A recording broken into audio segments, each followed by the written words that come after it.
Les différences de point de vue, ça va être quelque chose d'absolument essentiel à réussir si vous voulez, faire de la musique de film professionnellement. C'est de bien comprendre que le réalisateur parle avec ses intentions de cinéaste, éventuellement avec les intentions du scénario, parce que souvent les réalisateurs ont fait le scénario, surtout en France. Mais il n'a pas du tout l'approche analytique de la musique, c'est-à-dire qu'il n'est pas capable de discerner si votre musique aurait super bien marché si elle avait été jouée aux cordes et que là, vous l'avez présentée jouée avec des instruments électro ou avec du piano, et du coup, ça change sa perception et il ne se rend pas compte qu'il suffit, vous, en un clic, de changer l'instrument pour que tout d'un coup, ça corresponde à ce qu'il attend. Mais lui, il ne sait pas analyser ça. Il ne sait pas se rendre compte que ça vient de là. C'est ça qui fait toute la difficulté. Il a une écoute globale qui inclut donc la composition, mais aussi l'arrangement, parce que, par exemple, si vous dites, tiens, je vais présenter mes thèmes au piano, et comme ça, on pourra avoir une idée de si c'est le genre de thème qu'il faut avant de se lancer dans tout un travail long d'arrangement, etc. Bah oui, mais les réalisateurs ont perdu de plus en plus la culture d'entendre les thèmes au piano. Ils sont habitués à la MAO. Et donc, ils sont habitués à entendre de plus en plus proche du produit fini. Donc, Luc Besson, quand il a fait Valérian avec Alexandre Desplat, bah, il a fallu qu'Alexandre Desplat fasse des arrangements en MAO très poussés parce que Luc Besson, si ça ne sonnait pas comme le définitif, il n'arrivait pas à se prononcer. Voilà, donc ça inclut le mixage aussi, parce que si c'est déséquilibré, bah, ça peut déstabiliser le réalisateur qui comprend pas bien, qui trouve que ça sonne pas comme il faut, il y a quelque chose de bizarre. Et les conditions d'écoute, alors là, vous pouvez pas imaginer à quel point il y a des choses délirantes qui se passent avec les réalisateurs. On leur fait écouter, on leur envoie par exemple par Internet.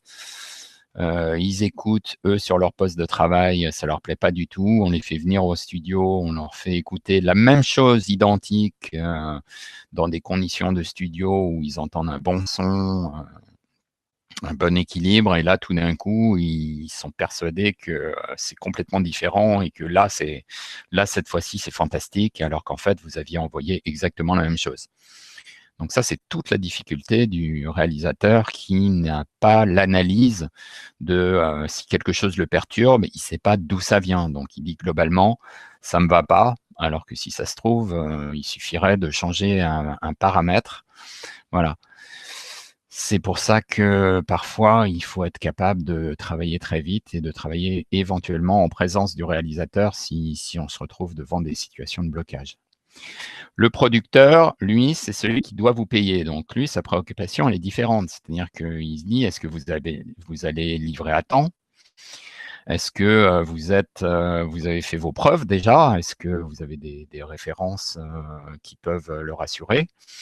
Et il ne faut pas oublier qu'un producteur, ça rend des comptes à une chaîne de télé qui n'est pas facile, ou alors à un distributeur qui n'est pas facile non plus. Et donc, par exemple, une chaîne de télévision peut imposer qu'il y ait un appel d'offres de compositeurs, qu'on ne puisse pas prendre juste un compositeur parce qu'on pense que c'est le bon. Des fois, à cause de la chaîne de télé, on est obligé de faire une mise en concurrence. Voilà, ce qui fait que parfois, pourquoi des compositeurs qui lisent et parlent le solfège couramment utilisent-ils la MAO? Ils utilisent la MAO parce que la MAO permet de simuler une orchestration complète.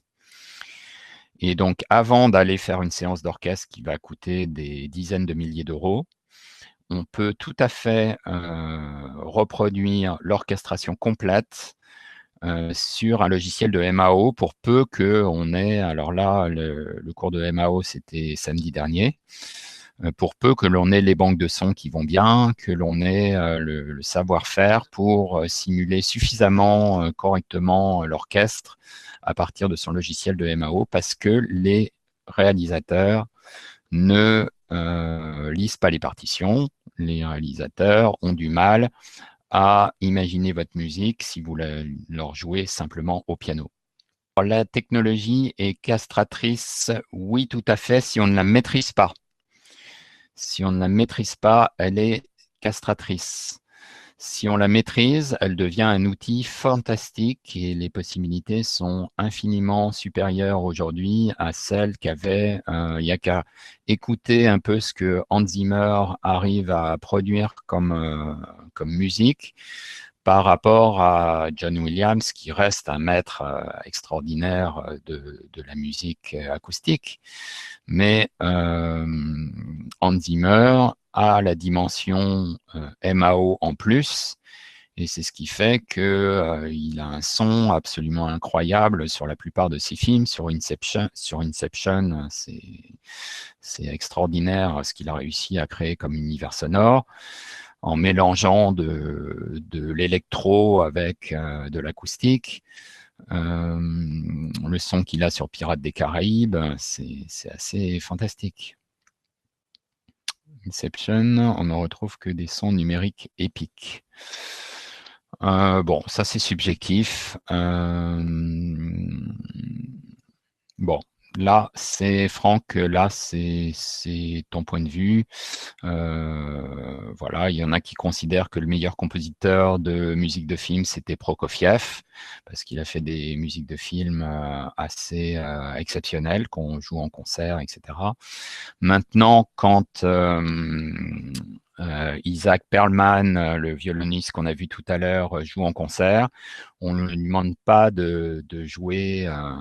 on lui demande pas de jouer en rappel du Beethoven ou du Mozart, on lui demande, ni du Strauss, on lui demande de jouer la liste Schindler de John Williams. Et partout où il va dans le monde, à tous ses concerts, quand il est en rappel, on lui demande la liste Schindler. Donc, c'est quand même pas trop mal. Voilà. Mais ça, après, je suis tout à fait content que vous ayez votre opinion, vos goûts, et que vous fassiez selon votre conviction. Il y en a qui vont continuer à faire des musiques de film avec un papier et un crayon, et d'autres qui vont utiliser la MAO. Voilà, il faut tout pour faire un monde, et c'est très bien comme ça. Je dis juste que la technologie, sur le principe, n'est castratrice que si on ne la maîtrise pas. Si on la maîtrise, voilà, je disais samedi dernier que vous pouvez tout à fait écrire comme sur partition, et ensuite l'ordinateur vous rejoue immédiatement ce que vous venez d'écrire. Franchement, je ne trouve pas ça castrateur du tout. Je trouve ça carrément génial. Si vous avez un réalisateur en face, il va apprécier de pouvoir l'écouter avec les sons des instruments que vous avez prévus sur votre partition. Ça va vous faire gagner un temps fou.